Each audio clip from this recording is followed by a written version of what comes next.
Meus irmãos e minhas irmãs, vos saúdo com a paz do Senhor. Sou o professor Gesiel Costa e este é o seu canal EBD em Ação. Canal feito especialmente para você, para abençoar a sua vida com subsídios teológicos, subsídios doutrinários, históricos, culturais, para as lições de jovens deste segundo trimestre de 2018. E a lição de hoje... A lição vem falando sobre a nossa esperança na vinda do Senhor. A lição de número 7. Qual que é a nossa esperança na vinda do Senhor? Aí o comentarista da lição, ele coloca no primeiro tópico os três objetivos dos esclarecimentos escatológicos. Quais são os três objetivos dos esclarecimentos escatológicos? Aí nós temos aí o primeiro ponto do primeiro tópico. Evitar os perigos da falta de profundidade bíblica. Os perigos da falta de uma profundidade bíblica, ela leva muitas pessoas a estarem rasa e não ter umas explicações consistentes, convincentes sobre a volta de Cristo. Então nós precisamos na escatologia bíblica ter uma profundidade bíblica, porque a escatologia bíblica atinge os pilares da fé cristã. Um dos pontos que Paulo ele está respondendo na sua carta aos irmãos de Tessalônica é sobre a ressurreição. Muitos judeus e muitas pessoas da atualidade, onde estava inserida a igreja de Tessalônica, tinham dificuldade de entender sobre a ressurreição. Um dos pontos principais é sobre o corpo.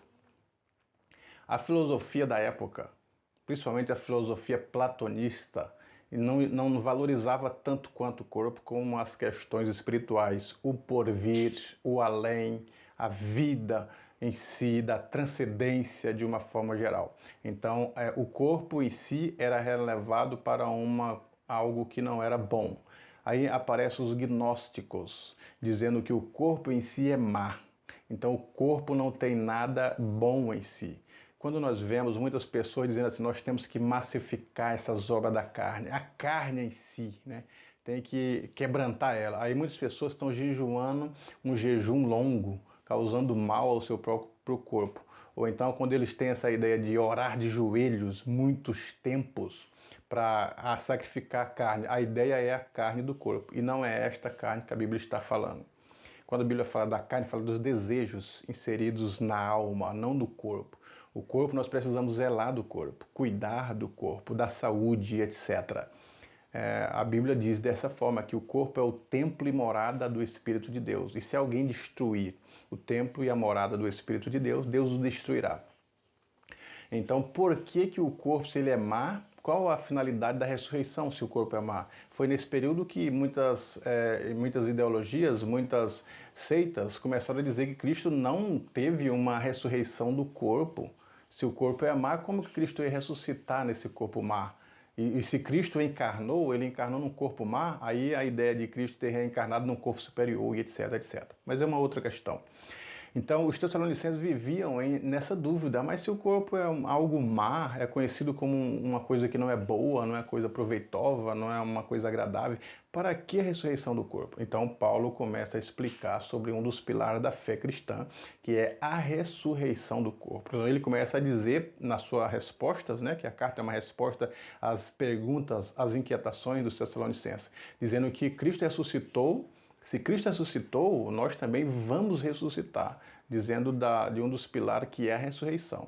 Então, os perigos da escatologia bíblica, ela deve ser eliminado quando começamos a estudar com profundidade sobre a escatologia bíblica. O segundo ponto é impedir qualquer entristecimento desnecessário, porque a escatologia bíblica, ela mostra esperança, ela mostra, apesar de nós sofrermos, a escatologia vai dizer, olha, se a gente sofre nesta vida, e a vida de um ser humano 80, 90, que passa disso é de cansaço, mas temos uma vida por vir que é uma vida eterna. Então vale a pena a gente sofrer hoje o sofrimento, as angústias, a adversidade que enfrentamos nesta terra, seja em detrimento do corpo ou não, mas enfrentamos, e a partir daí ter uma vida futura, uma vida abundante do que não ter esperança. Então a escatologia bíblica mostra esperança. Né? Quer dizer, nós podemos sofrer, mas sabemos que esse sofrimento é um sofrimento passageiro. Como diz o texto da Bíblia, o choro pode durar uma noite, mas a alegria vem pela manhã. Quer dizer, é passageiro, dura um período. Então a escatologia ela vem sanando essas questões. O terceiro subtópico aí do primeiro ponto é encher os Tessalonicenses de esperança e consolo. Né? Então, a escatologia bíblica traz esperança, traz o consolo. Quando nós estudamos sobre a vida por vir, sobre o céu, sobre o gozo, que Cristo enxugará dos nossos olhos todas as lágrimas, isso é uma beleza, é uma bênção. Então, traz um consolo, traz um conforto. Quer dizer, vamos mais um pouquinho, caminhar mais um pouquinho. Né? Então, nós precisamos, na escatologia bíblica, o interessante não é falar grego, falar hebraico, falar difícil, trazer aqui os postulados teológicos sobre a escatologia, pontuar sobre autores, etc. E as pessoas ficarem impressionadas. Mas o certo, como diz a própria lição, o certo é você trazer um esclarecimento claro, objetivo, que as pessoas, e principalmente os jovens, entendam, compreendam e vivam de acordo com o objetivo estipulado para a lição dos jovens. Então, esse primeiro tópico, esses três pontos dizem relação a essas coisas. Agora vamos ao segundo tópico. A lição mostra aí no segundo tópico a verdade relacionada à vinda do Senhor. Quais são a verdade relacionada à vinda do Senhor? Aí temos aí o primeiro ponto. A certeza da ressurreição gloriosa dos santos. Primeiro ponto. Nós precisamos ter uma certeza que existe vida após a morte, porque a Bíblia mostra isso. Existe vida após a morte. Existe um corpo glorioso. Cristo ele foi o primeiro que é chamado por Paulo, aos Tessalonicenses mesmo, a primícia dos que dormem, quer dizer, o primeiro a ressuscitar. E é o primeiro a ressuscitar com o corpo transformado, porque houveram ressurreição ou ressurreições no Antigo Testamento. Houveram ressurreições no Novo Testamento antes de Cristo. Todavia, todos eles ressuscitaram e morreram novamente. Agora, Cristo é a primícia, o primeiro a ressuscitar com um corpo imortal e transformado para não morrer e para não se corromper mais. Ele é o primeiro. Então, ele é a primícia dos que dormem. Então, é um exemplo para os demais. A Bíblia dá nesse exemplo. Primeiro Cristo, depois nós, os que somos de Cristo, na sua vinda, no arrebatamento, seremos transformados.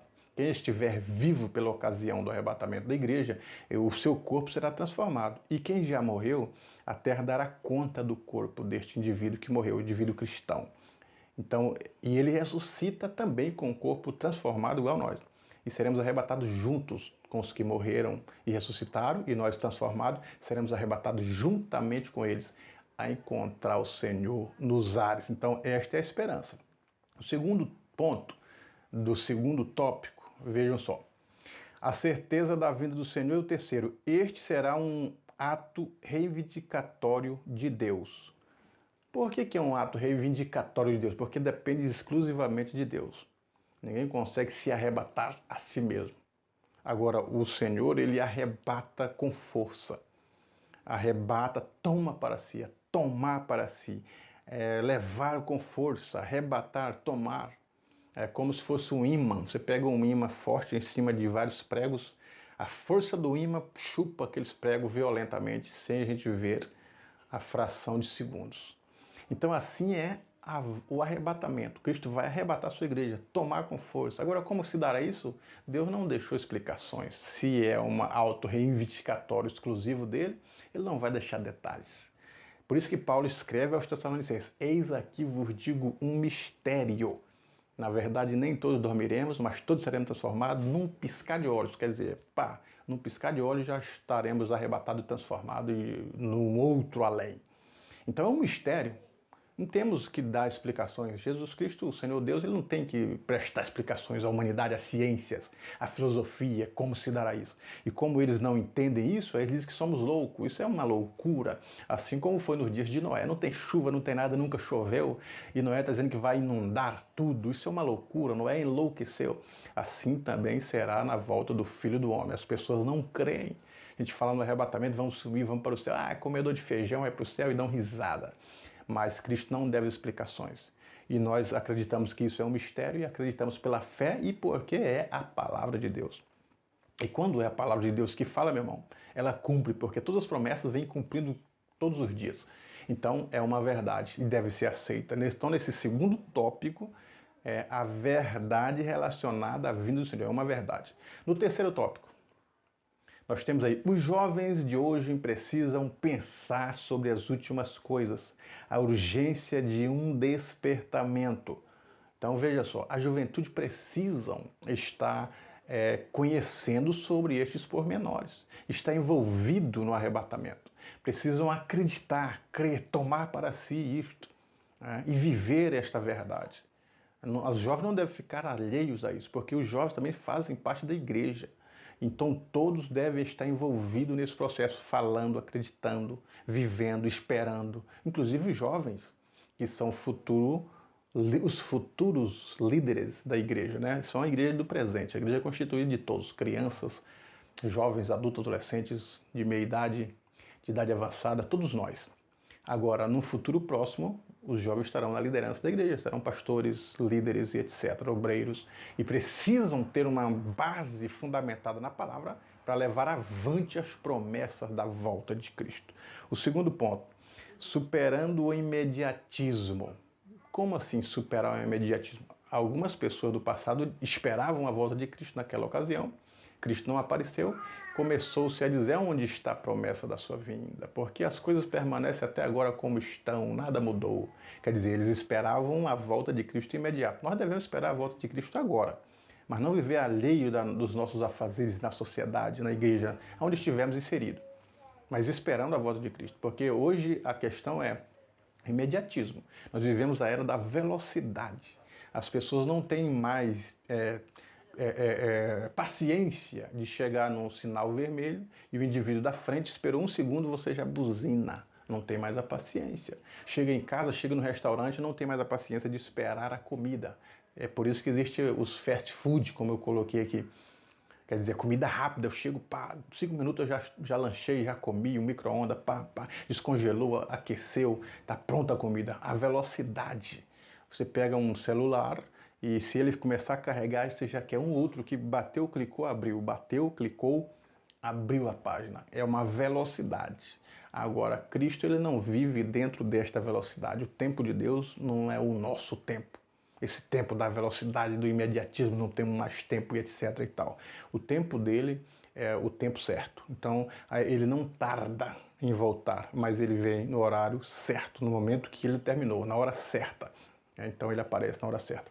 E o terceiro, anunciando que há um Senhor na história da humanidade.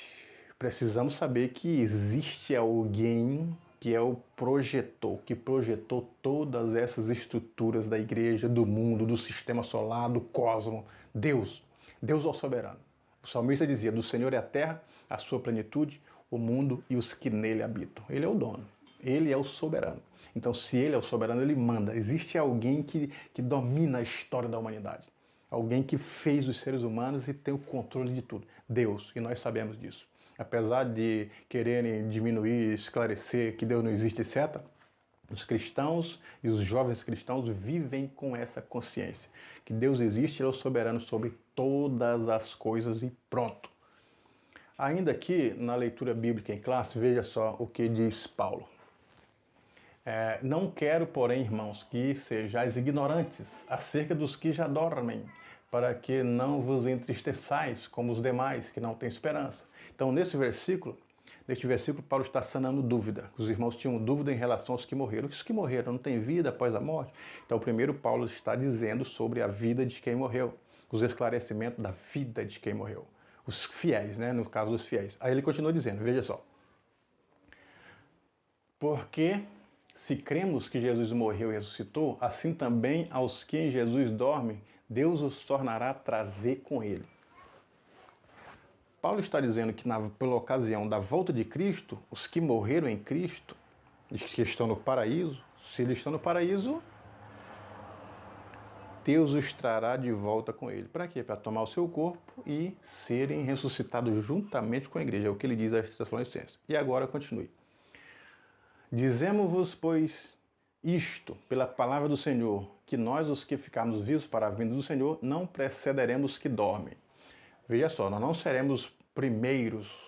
Nós não seremos os favoritos, mas junto com os que morreram em Cristo, nós seremos arrebatados. É o que o Paulo está dizendo. É um mistério aí. Quem morreu em Cristo tomará o seu corpo, será transformado e arrebatado juntamente conosco já transformado, para encontrar o Senhor nos ares. Aí Paulo continua na sua carta. Porque o mesmo Senhor descerá do céu com alarido, com voz de arcanjo, com a trombeta de Deus. E os que morreram em Cristo ressuscitarão primeiro. Então ele está dizendo, que mesmo Senhor que é esse? O mesmo que morreu, o mesmo que nasceu, é esse mesmo que virá no arrebatamento. E os que morreram em Cristo ressuscitam primeiro. Aí após ressurreto, todos nós seremos arrebatados com eles. Paulo continua. Depois nós, os que ficarmos vivos, seremos arrebatados juntamente com eles nas nuvens a encontrar o Senhor nos ares. E assim estaremos sempre com o Senhor. Aí, quando esses que vieram com Cristo ressuscitarem, nós, os que tivermos vivo, seremos arrebatados juntamente com Ele. Aí encontraremos o Senhor aonde? Nos ares. O encontro será nos ares. Né? Na segunda volta de Cristo, ou na volta de Cristo, Ele não vem pisar sobre a terra, mas encontraremos eles nos ares, conforme Paulo está esclarecendo. Paulo continua. Portanto, consolai-vos uns aos outros com estas palavras. Mas, irmãos, acerca dos tempos das estações, não necessitais de que se vos escreva, porque vós mesmos sabeis muito bem que o dia do Senhor virá como ladrão de noite, pois que quando disserem a paz e segurança, então lhe sobrevirá a repentina destruição, como as dores de parto àquela que está grávida, e de modo nenhum escaparão. Mas vós, irmãos, já não estáis em trevas, para que aquele dia vos surpreenda como ladrão, porque todos vós sois filhos da luz e filhos do dia. Nós não somos da noite, nem das trevas. Não durmamos, pois, como os demais que não têm esperança. Ou não durmamos, pois, como os demais, mas vigiemos e sejamos sóbrios. Estas são as palavras de Paulo sobre o consolo, sobre a esperança, sobre a volta de Cristo. Então vamos esperar no Senhor, porque isso é bom. Professor e professora, que a sua aula seja abençoada, seja dinâmica, seja clara, sobre esses estudos da escatologia. Desejo a você, professor e professor, uma boa aula. E se alguém quiser entrar nas mídias sociais em contato para mais subsídios, para uma conversa, aqui estão as mídias sociais. Deus em Cristo vos abençoe.